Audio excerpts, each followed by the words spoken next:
కాంగ్రెస్ వైఫల్యానికి హిందూ ముద్ర.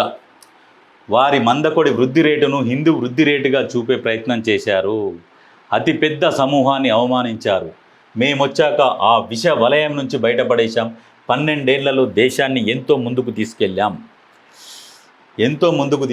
ప్రజలే దేవుడి ప్రతినిధులు. వారు సుస్థిర అవసరాన్ని గుర్తించారు. $1 ట్రిలియన్ ఆర్థిక వ్యవస్థగా ఎదగడానికి రాష్ట్రాలు పోటీ పడాలి. $1 ట్రిలియన్ ఎకానమీ వ్యవస్థకు పోటీ పడతాయి రాష్ట్రాలు. కానీ మరి రాష్ట్రాలకు మరి పెద్ద దిక్కుగా ఉన్న దేశ ప్రధాని కూడా సహాయ సహకారాలు అందించాలి కదా. ఏమందిస్తున్నాడు మరి? ఎందుకు మనకు వివక్ష చూపిస్తున్నాడు? $1 ట్రిలియన్ వ్యవస్థకు పోవాలి, అభివృద్ధి చెందాలి అని చెప్పేసి మోడీ గారు చెప్తుంటే, ఇప్పుడు ఇక్కడ ఏముంది? ఏపీకి ఫండింగ్, తెలంగాణకు పెండింగ్. మరి ఏపీని ఒకలాగా చూస్తున్నాడు, తెలంగాణను ఒకలాగా చూస్తున్నాడు. మరి ఎందుకు వివక్ష? చెప్పేవేమో శ్రీరంగ నీతులు, దూరేవేమో అది ఇక కొంపలు. ఇక అది ఆ ముచ్చటనేమో ఇట్లా. కేంద్ర కేబినెట్ తాజా నిర్ణయాలతో మరోసారి బయటపడ్డ వివక్ష. ఇదే వివక్ష. ఏం వివక్ష? ఏపీ, గుజరాత్ రాష్ట్రాల్లోని మెట్రోలకు ఎడాపెడా అనుమతులు వరుస పెట్టి అనుమతులు ఇస్తున్నారు. ఎవరికి? ఏపీకి ఎందుకు ఇస్తున్నారు అంటే, వాళ్ళ కూటమి బీజేపీ, జనసేన, టీడీపీ కలిసి పోటీ చేసినాయి. వాళ్ళ ఎంపీలు ఇప్పుడు వీళ్ళు కేంద్రంలో అధికారంలో నిలబడడానికి కారణమైనది కాబట్టి వాళ్ళు వంగమంటే వంగాల, నిలబడమంటే నిలబడాలి, అట్లా ఉన్నది. అందుకనే వాళ్ళు ఏది అడిగితే క్షణంలో ఎస్ అనేస్తున్నారు. గుజరాత్ వాళ్ళు. ఈ నార్త్ ఇండియన్ బీజేపీ ఇది బాపనోళ్ళ పార్టీ. అసలు సౌత్ ఇండియాకు సంబంధం లేదు బీజేపీకి. వాళ్ళు సౌత్ మీద చాలా కక్ష కట్టి ఉంటారు నార్త్ వాళ్ళు. గతంలో దక్షిణ భారతదేశం అనే పేరు ఎందుకున్నది? ఉత్తర భారతదేశం, దక్షిణ భారతదేశము. మనని రాముని మీద ప్రేమని మన మీద రుద్దుతున్నారు. వాస్తవానికి ఇప్పుడు రావణాసురుడు చెడ్డోడని చూపిస్తున్నారు. ఏదైనా కారణాలు ఉన్నాయా?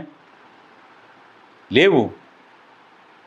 రాముడు, రావణాసురుడు సరే, గతంలో రామాయణంలో యుద్ధాలు జరిగినాయి, ఏవో జరిగినాయి. ఇప్పుడు అదంతా మన మీద ఇవన్నీ ముచ్చట్లు చెప్పుకుంటూ వచ్చి మన మీద రుద్ది, రాముడిని కూడా రాముడు దేవుడు అని చెప్పేసి మన మీద రుద్దాలే, రుద్దుకుంటూ జై శ్రీరామ్ అనిపించాలి, ప్రజలను ఇట్లా తప్పుదోవ పట్టాలి. సరే, రాముడు కాదు, ఇంకోరిని కాదు, అందరిని కొలుద్దాం. రాముడిని మొక్కుదాము, అవసరమైతే మోడీని కూడా మొక్కుదాం. కానీ మన ఆర్థిక వ్యవస్థ ఏంది? మన రాష్ట్రానికి ఏమి ఇస్తున్నారు? మన సౌత్కు మోడీని కూడా మొక్కుదాం, దండం పెడదాం.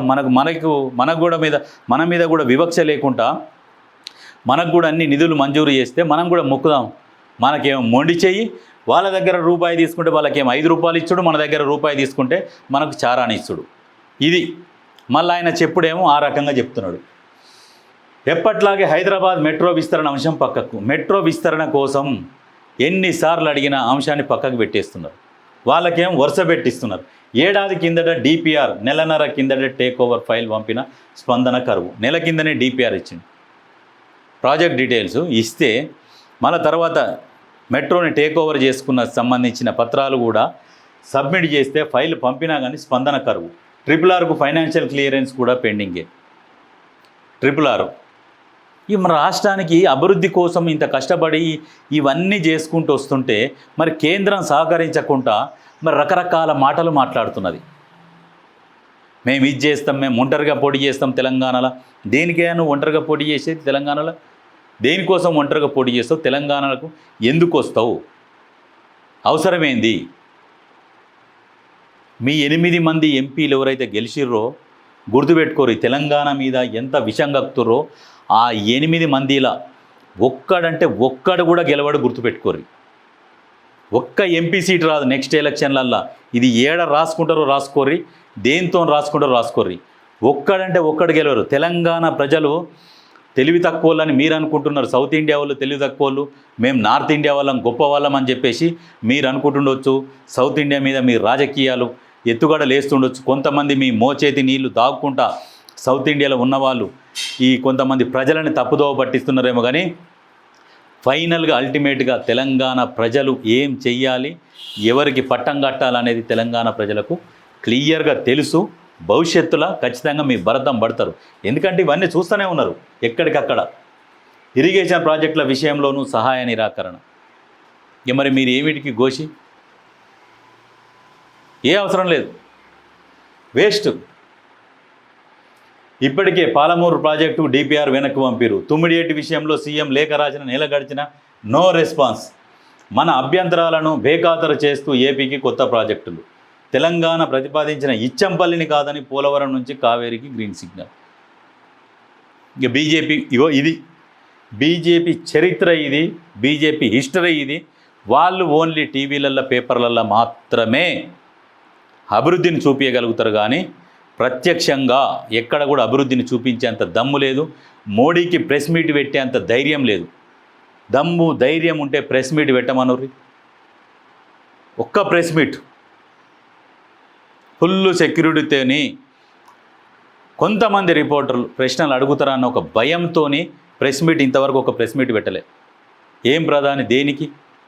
ప్రపంచ దేశాలలో దేశాధ్యక్షులు అందరూ ప్రెస్ మీట్లు పెడతారు, ప్రెస్లలో మాట్లాడుతుంటారు, అడిగిన ప్రశ్నలకు సమాధానాలు చెప్తారు. చేత కాకుండా మా దగ్గర సమాధానం లేదు అని చెప్పి కూడా తప్పించుకొని పోవచ్చు. అది కూడా చేస్తలేరు.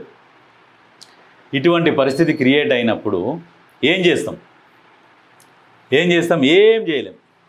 మళ్ళీ చెప్పుకుంటందుకేమో గొప్పగా చెప్పుకుంటారు.